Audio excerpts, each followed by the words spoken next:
불교를 바라보면 삶이 바로 보입니다. 안녕하세요. 불바보TV 목종입니다. 오늘도 여러분들과 함께 직지 육조 해능스님 편을 함께 공부하도록 하겠습니다. 216쪽이거든요. 본래 생멸이 없다. 설관이 물었다. 말씀하신 바에 생기거나 소멸하는 것이 아니다 라는 것은 외도들의 주장은 어떻게 다릅니까? 해능스님 말씀하셨다.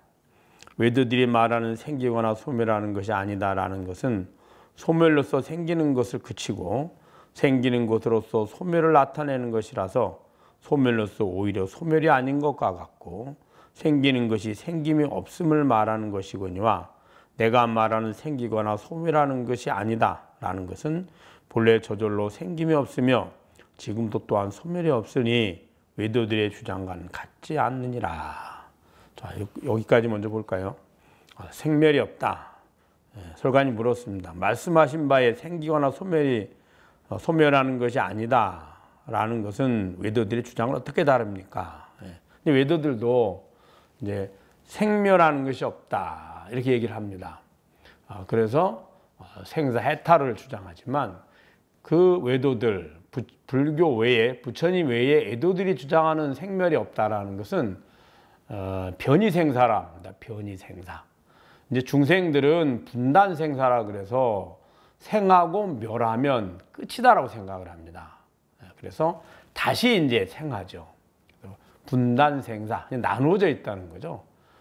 생과 생들이 태어나서 생로병사를 거치고 죽음에 이르고 이제 다시 이제 생하고, 그러면 다시 다음 생에 다시 생해서 생로병사를 거치고 다시 멸하게 되고, 이런 걸 이야기합니다. 중생들은 다음 생과 전생을 모르니 이번 생이 전부라고 여기게 됩니다. 이런 것들 분단생사, 이번 생만 보거든요.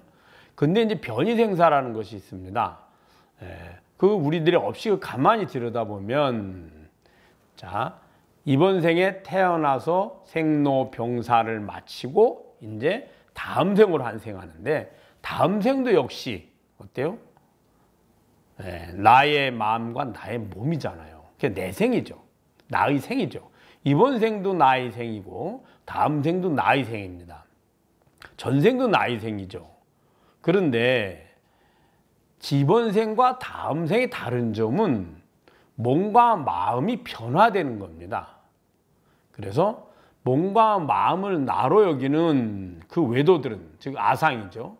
그 외도들은 내가 소멸하는 것이 아니라 이번 생에 태어나서 생로병사를 거치고 이 몸이 인연이 다 해서 멸하게 되면 다시 몸이 변해서 다음 생에 다시 환생을 하니 생멸은 없다라고 주장하는 겁니다. 그래서 외도들은 어떻게 이야기를 하냐면, 이번 생에는 내가 인간이요, 다음 생에 내가 천신으로 환생을 하면 나는 천신이다 라고 천신의 생이 다 맞춰지고, 그 다음에 이제 공덕이 끝이 나서 다시 인간생으로 환생을 하면 내가 인간이다. 그래서 인간이었다가 내가 하늘에 천신으로 환생했다가 다시 인간으로 오고, 또 그것에 업을 많이 지면 그 다음 생에는 축생으로 가고, 이렇게 변하는 데지만 나 자신이 태어나거나 소멸하는 것은 아니다 라는 것이 외도들의 그 해탈이라고 하고 생멸이 없다라고 주장하는 겁니다. 자, 그러니까 이제 그 이야기를 물은 겁니다. 그러자 해능스님들은 뭐라 했냐면, 해능스님이 말씀하셨다. 외도들이 생각하는 생기거나 소멸하는 것이 아니다, 즉 생멸이 없다라는 것은 소멸로서 생기는 것을 그치고 생기는 것으로서 소멸을 나타내는 것이라서, 즉 소멸하면 생하고 생하면 소멸하니 그 주체는 계속 이어진다. 그러니까 생멸이 없다라고 이야기한다는 거예요. 그래서 소멸로서 오히려 소멸이 아닌 것 같고 생기는 것이 생김이 없음을 말하는 것이거니와, 생긴다 해도 생기는 것이 아니죠. 왜 그러냐면 본래 있었잖아요. 그래서 그들이 말하는 이 생멸이 없다라는 것은 우리의 몸과 마음이 그 주체가 끊임없이 변화될 뿐이지 생멸은 없다. 즉 그 주체는 우리들의 업식인 아상. 그래서 몸과 마음을 나로 여기는 그 아상이 끊임없이 변화될 뿐이지 생멸은 존재하지 않는다라고 하는 겁니다. 자, 그래서 생기는 것이 생김이 없음을 말하거니와 내가 말하는 생기거나 소멸하는 것이 아니다라는 것은 본래 저절로 생김이 없으며 지금도 또한 소멸이 없으니 외도들의 주장과는 같지 않느니라. 그러면 이 육조스님이 말씀하시는 불교에서의 생멸이 없다. 즉 해탈은 무슨 말을 하냐면 분단생사, 중생들은 한 생밖에 모르니까 내가 태어나서 늙고 병들고 죽어서 소멸한다 이렇게 생각하는 거죠. 그런데 조금 더 지혜가 있는 외도들은 수행을 통해서 전생도 알고 이번 생도 알고 다음 생도 이제 알게 됩니다. 그러니까 가만히 보니까 내가 몸과 마음이 계속 변화는 하되 소멸하거나 생기거나 아닌 거죠. 새로 생기거나 새로 소멸하는 것은, 즉 새로 생기거나 완전히 소멸하는 것은 아니다. 그래서 생멸이 없다. 이런 걸 뭐라 했냐면 중생들이 가지고 있는 생사에 대한 견해를 분단생사 이렇게 얘기하고요. 그렇게 변화돼서 생멸이 끊임없이 변화되는 것이다 라는 것을 변이생사 이렇게 얘기합니다. 자, 그러면은 불교에서 말하는 생멸이 없다라는 것은 뭐냐 하면 마음과 몸이 변하고 그것이 내가 아니라 마음의 주인인 나가 바로 주인공이거든요. 또 몸의 주인인 나죠. 몸과 마음은 매 순간에 변화를 해서 결국에는 생로병사를 이루어내고 다시 변화해서 또 다른 생을 만들어서 생로병사를 하지만 본래 자성인 나는 태어남도 없고 소멸함도 없는 거죠. 그것은 몸과 마음 나로 착각해서 분단생사가 있다 하고 중생들은, 그 다음에 외도들의 수행자들은 변이생사가 있다라고 이야기하는 것이, 그것은 다 몸과 마음을 나로 착각한 꿈속의 일인 거예요. 그 본성의 주인은 태어나되 태어나지 않고 생로병사를 하되 생로병사를 하지 않습니다. 소멸하되 소멸하지 않죠. 그것은 몸과 마음의 끊임없는 변화일 뿐인 거죠. 몸과 마음을 나로 여기면 중생들은 생사가 나누어져 있어서 그래서 생로병사, 분단생사를 하고 태어나도 늙고 병도 죽으면 끝이다 라고 생각을 하고, 외도들은 몸과 마음이 끊임없이 변해가서 생로병사를 이루고 다시 생일을 나타내서 생로병사가 이어지니 변화해서 생로병사가 이어진다.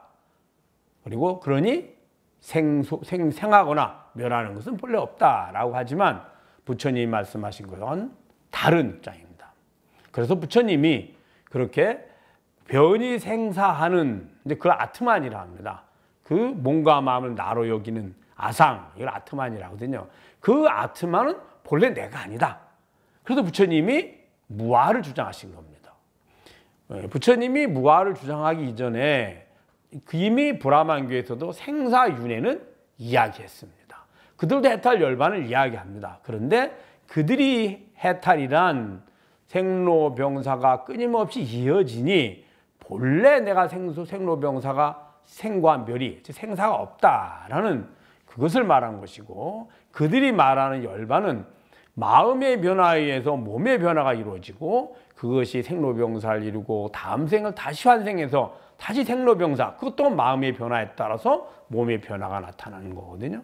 그러니 마음을 고요히 선정해 들어서 저 오래오래 선정해 드는 저 색계나 무색계에 가면 그것이 바로 열반이라고 생각했던 겁니다. 왜냐하면 그렇게 되면 마음이 고요하니 변하지 않으니 고요한 그 과정 동안만큼은, 고요한 만큼은 마음의 변화가 이루어지지 않거든요. 마음의 변화가 이루어지지 않으니 몸의 변화도 정지가 되죠. 그래서 그들이 해탈과 열반이라고 주장했던 겁니다. 그러나 부처님은 그렇지 않다. 본래 생도 없고 멸도 없다. 그건 우리들의 착각이다. 왜 착각을 했느냐? 몸과 마음을 나로 여겼기 때문이다. 그래서 외도들이 주장하는 그 생사윤회, 그 변화되는 생사윤회의 주체인 나, 그것은 실체하는 것이 아니다. 그래서 무아를 주장했죠. 그럼 무아를 유아로 알았던 나와 그 다음에 뭔가 마음이 내가 아니구나 알게 된 주인공은 주인인 바로 나죠. 내가 몰랐다가 내가 알았잖아요. 그 주인으로 돌아가면 거기에서는 애초부터 마음이 내가 아니니 마음이 아무리 변해도 나는 항상 동일하죠. 그래서 어떻습니까? 하루 종일 1000번의 마음을 내도 다 내 마음이요. 평생에 수억만 번의 마음을 내도 마음의 변화가 이루어져도 다 나의 마음이잖아요. 또 몸이 일평생 매 순간순간이 계산하면 얼마나 많이 변화를 가져올까요? 다 나의 몸이죠. 즉 주인인 나는 변하지 않는다는 거죠. 그래서 무아를 주장했고 그 무아의 주체인 진여자성이 바로 해탈열반이다 라고 부처님께서 말씀하셨고 육조해능대사께서도 그 이야기를 하신 겁니다. 자, 그래서 보면 그대가 만약 마음의 요점을 알고자 한다면 다만 일체의 선과 악을 모두 생각하지 아니하면 자연히 청정한 마음의 자체에 들어가서 항상 맑고 고요하여 미묘한 작용이 한가강의 모래소와 같이 많으리라. 설간이 해능 스님의 가르침을 듣고 화련히 크게 깨달았다 되어 있습니다. 그래, 그 마음의 요점, 즉 본래 생사가 없는 그 주인공, 몸과 마음의 주인을 알고자 한다면 다만 일체의 선과 악을 모두 생각하지 않냐며, 이 선과 악이란 착하고 악한, 좋고, 여기서는 그런 의미가 아니라 좋아하고 싫어함, 좋고 나쁨을 말합니다. 좋아하고 싫어함을 분별하지 않고 그 분별하는 주인인 나로 돌아가는 거죠. 좋아하고 싫어하면 마음이고 그 마음을 일으키는 것을 항상 보고하는 주인. 좋아할 때도 좋아하는 마음의 주인은 나요. 싫어할 때도 싫어하는 마음의 주인은 나입니다. 좋아함에 따라서 구하려고 하는 몸의 행위를 하는 몸의 주인도 나고 또 싫어해서 버리려고 하는 행위를 하는 그 행위의 주인도 나죠.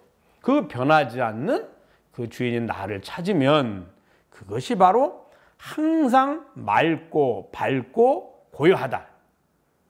예, 그것은 항상 맑습니다. 왜 맑을까요? 어떠한 우리들의 업식도 끼어 있지 않죠. 업식이란 그 비추어 보고 아는 나에게 비춰진 내 마음의 분별심이 바로 업식이거든요. 그 분별심이 없으니 그대로 비추어서 맑고 또 밝습니다. 언제 어디서든지 내 마음과 내 몸의 행위를 통해서 항상 보고 알죠. 명료하게. 그래서 밝고 항상 고요합니다. 변하지 않거든요. 예, 오늘도 변하지 않았고 어제도 같았고 오늘도 같고 내일도 같습니다. 10년 전에도 나요. 현재도 나요. 10년 후에도 납니다. 이번 생에도 나요. 전생에도 나요.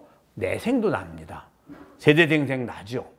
그래서 변하지 않습니다. 그래서 여기서 말하기를 항상 맑고 고요하여 미묘한 작용이 한가강의 모래소같이 많으리라 라고 한 겁니다.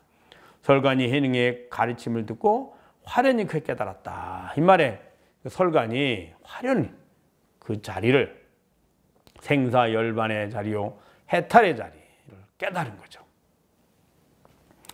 자, 여러분 잘 아셨죠?